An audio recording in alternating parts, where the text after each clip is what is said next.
How would you attach this candle to a wall given these objects?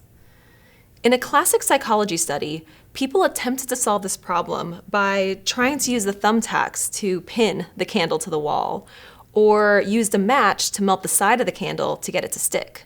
Very few came up with the idea to dump out the thumbtacks and reuse the box as a candle holder, as they'd become fixated on seeing the box solely as the container for the thumbtacks, rather than as another item they could use to solve the problem. This tendency to think of objects only in the original way they're presented is a cognitive bias referred to as functional fixedness.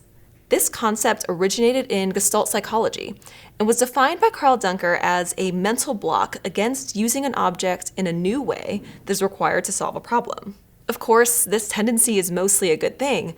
It saves us from needing to constantly reinvent the wheel.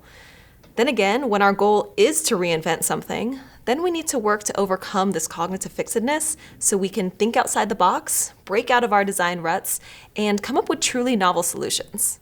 In UX design, it's easy to become fixated on a certain solution for a problem because we're often redesigning something that already exists, either something we've created in the past or things that others have designed that we've looked at for inspiration.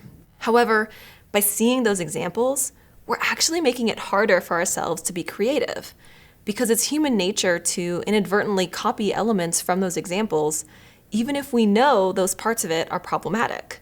But we can't just start living under a rock to avoid ever seeing previous solutions. Thankfully, recognizing our tendency to become fixated already helps us avoid it, and I'll give you 3 more strategies you can use to overcome this bias. The first is to abstract the design problem to remove surface details and focus on that core issue. We can also abstract specific components of the problem to separate them from their original function. For instance, thinking of this not as a whole candle, but instead as just some wax and interwoven threads.